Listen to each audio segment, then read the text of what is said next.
कल्याण डोंबिवली लोकसभा मतदारसंघातून ठाकरे गटाकडून निवडणूक लढवलेल्या वर्षाली दरेकर आपल्यासोबत आहेत। त्या स्वतः षण्मुखन हॉलमध्ये पोहोचलेल्या आहेत। ताई, वर्धापन दिन शिवसेनेचा 58वा साजरा होतो आहे। तुम्ही या कार्यक्रमाला पोहोचलेला आहात। कशा पद्धतीची भावना आता व्यक्त करताय, कारण शिवसेनेचे 2 वर्धापन दिन साजरे होत आहेत? ह्या शिवसेनेचा खराच वर्धापन हा आमचाच आहे आणि मला वाटतं त्याबद्दल काही सांगायची गरज नाही आहे, परंतु आम्हाला खूप आनंद होतोय की आज साहेबांनी आमचे 10 खासदार जिंकून आलेले आहेत। हे गोलमाल केलेलं आम्ही मानत नाही आहे, कारण आमचे कीर्तिकर साहेबसुद्धा आमचे खासदारच आहेत। त्यामुळे आम्हाला खूप अभिमान वाटतोय साहेबांचा आणि खूप खूप शुभेच्छा सर्व शिवसैनिकांना, ज्यांनी अपार मेहनत घेतली, सगळ्यांनी खूप कष्ट घेतले ज्या खासदारांना जिंकून आणलं त्याच्यासाठी, आणि आम्ही जे काही थोड्याशा फरकाने राहिलं आहे त्यांच्यासाठी सुद्धा। त्यामुळे मला खूप आनंद झालेला आहे। आमचा स्ट्राईक रेट चांगला होता आहे अशा पद्धतीचं वक्तव्य त्यांच्याकडून केले जात आहेत आणि आम्ही लोकसभेमध्ये आम्हाला चांगलं यश मिळालं असंही म्हटलं जातं। तुम्ही याकडे कसं पाहता? त्या स्टेटमेंटबद्दल काय बोलायचं? आता येत असताना आम्ही काही होर्डिंग बघितले त्यांचे, आणि होर्डिंगवर त्यांनी लिहिलं आहे की माणसाने जगायचं असतं वाघासारखं आणि भगवं रक्त आहे। कसलं भगवं रक्त? काय म्हणजे कुठल्या स्टेटमेंटला काही अर्थ नाही आहे, काय नाही आहे? त्यांच्याबद्दल काय बोलायचं आहे? मला असं वाटतं की त्यांच्याबद्दल आम्हाला बोलायची काही इच्छा नाही आहे। आम्ही सगळेजण अत्यंत आनंदी आहोत आणि आमचा उत्साहानेच आमचा वर्धापन दिन आम्ही साजरा करतोय। दुपारपासून तिकडच्या वरळीच्या डोमच्या जो काही वर्धापन दिन साजरा होतोय शिवसेना एकनाथ शिंदे यांच्या शिवसेनेकडून, तिकडे वेगवेगळे सांस्कृतिक कार्यक्रम सुद्धा पाहायला मिळत आहेत। मोठा उत्साह साजरा करतो असं सुद्धा बोललं जातं आहे। इकडे तसे कार्यक्रम न ठेवण्याचं कारण नेमकं काय? नाही, त्यांचं कसं आहे माहिती आहे का, शिंदेंचं मान्य मुख्यमंत्री दिवाळी पहाटेला गौतमी पाटील यांच्यासारखे दिवाळी पहाटेला कार्यक्रम ठेवतात, त्यामुळे ते नाच गाण्याचे कार्यक्रम त्यांना ठेवायची सवय असेल, त्यांनी ते ठेवलेले आहेत। आम्ही आमचा वर्धापन दिन ज्याप्रमाणे साजरा करायचा त्याप्रमाणे साजरा करणार आहोत, कारण आमच्या ते विचारांचं सोनं आहे। त्यांच्याकडे विचारच नाही आहेत, मग ते काय सांगणार? ते नाचगाणीच दाखवणार लोकांना बसवण्यासाठी, ते प्रकार करतात। शुभांगीताई सुद्धा आपल्यासोबत आहेत। तुम्ही शिवसैनिक म्हणून कशा पद्धतीची भावना आज व्यक्त करता आहात, कारण वर्धापन दिन दोन्हीकडे उत्साहानं साजरा होतो आहे। तुम्ही षण्मुखानंद हॉलमध्ये पोहोचलेला आहात। नक्कीच आजचा तुम्ही उत्साह बघता आहात की कार्यकर्त्यांमध्ये उत्साह आहे, नाच गाण्यांमध्ये उत्साह नाही तर कार्यकर्त्यांमध्ये उत्साह आहे। आणि आम्हाला सगळ्यांना आनंद आहे की आमचा खऱ्या शिवसैनिकांचा, निष्ठावंत शिवसैनिकांचा हा आमचा आज वर्धापन दिन साजरा करतोय, म्हणून आम्हाला आनंद वाटतो।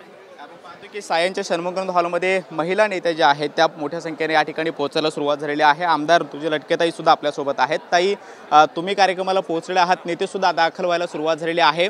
दोन्ही ठिकाणी वर्धापन दिनाचा उत्साह आपल्याला पाहायला मिळतो आहे। मात्र खरी शिवसेना आम्हीच अशा पद्धतीचा दावा मुख्यमंत्री एकनाथ शिंदे यांचे नेते आणि त्यांच्याकडून सुद्धा केला जातोय। मला असं वाटतं प्रत्येकाची खरी शिवसेना जर बघायची असेल आणि अनुभवायची असेल तर तुम्ही इकडेही आता शेजारी किंवा मागेही जाऊ शकता। आणि माझं म्हणजे वैयक्तिक म्हणणं आहे, कारण मी आता आमदार होऊन मला 2 वर्ष झाली आहेत आणि माझ्या पक्षाचं नाव शिवसेना उद्धव बाळासाहेब ठाकरे आहे, आणि उद्धव साहेब जिथे आहे तिथेच खरी शिवसेना आहे। आणि माझ्याबरोबर सगळे जेवढे बसलेत त्यांचंही म्हणणं हेच आहे की उद्धव साहेब आणि बाळासाहेब ह्यांचा आशीर्वाद जिथे आहे तिथेच खरी शिवसेना आहे। आणि 2 वर्षापासून मी तर माझा वर्धापन दिन जो सुरू आहे, भले 58वा असू दे, पण आमदार झाल्यापासून माझं हे 2रं वर्ष आहे आणि शिवसेनेचा वर्धापन दिन हा 58 असून दुसऱ्या वेळेला मी एक आमदार, शिवसेना उद्धव बाळासाहेब ठाकरेंची एक आमदार तुमच्यासमोर मशाल हे चिन्ह घेऊन निवडून आलेली आहे। आणि शिवसेना कोणाची हे तुम्हाला आत्ताच झालेल्या लोकसभा निवडणुकीमध्ये कळलंच असणार की शिवसेना मूळची कोणाची। आपण पाहतोय की लोकसभा निवडणुका तर पार पडलेल्या आहेत, मात्र आता तोंडावरती विधानसभा निवडणुका आहेत। विधानसभा निवडणुकीच्या विजयाचा विश्वास किती व्यक्त करताय?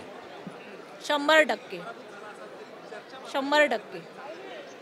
आपण पाहतोय की आमदार ऋतुजा लटकेताई आपल्यासोबत होत्या आणि शिवसेना ठाकरे गटाच्या ज्या महिला नेत्या आहेत त्या सुद्धा या ठिकाणी पोहोचलेल्या आहेत। सगळे पदाधिकारी कार्यकर्ते मोठ्या संख्येने या ठिकाणी पोहोचत आहेत आणि प्रमुख नेते सुद्धा थोड्याच वेळामध्ये पोहोचतील। आणि त्यानंतर आजच्या वर्धापन दिनाच्या या सगळ्या कार्यक्रमामधून पक्षप्रमुख उद्धव ठाकरे यांचं भाषण कशा पद्धतीचं असेल, त्यांच्या भाषणामध्ये नेमके काय मुद्दे असतील, आणि लोकसभा निवडणुकीच्या निकालानंतर आता विधानसभा निवडणुका तोंडावर पाहता किंवा त्या अनुषंगाने भाषणामध्ये कोणकोणते मुद्दे महत्त्वाचे पाहायला मिळणार आहेत, ऐकायला मिळणार आहेत, त्याची उत्सुकता सगळ्या कार्यकर्त्यांना आहे। पाठीमागच्या बाजूला आपण पाहतो की कार्यकर्ते हे मोठ्या संख्येनं षण्मुखानंद हॉलमध्ये जमलेले आहेत आणि प्रत्येकाला उद्धव ठाकरे यांच्या भाषणाची उत्सुकता जी आहे ती लागून राहिलेली आहे। त्यामुळे दोन्ही वर्धापन दिनाच्या दोन्हीकडच्या कार्यक्रमामधली सगळी भाषणं जी आहेत ती आपल्याला पाहायला मिळणार आहेत। मात्र कुठल्या भाषणामधून कुठले मुद्दे मांडले जात आहेत हे पाहणं महत्त्वाचं असणार आहे। मात्र दोन्हीकडे खरी शिवसेना आम्हीच आहोत आणि या शिवसेनेच्या माध्यमातून विधानसभा निवडणूक सुद्धा आम्ही जिंकू अशा पदचा विश्वास हा व्यक्त करताना कार्यकर्ते आणि पदाधिकारी सुद्धा पाहायला मिळत आहेत। व्हिडिओ जर्नलिस्ट संतोष कदम सोबत कृष्णा सोनारवाडकर, TV9 मराठी, मुंबई।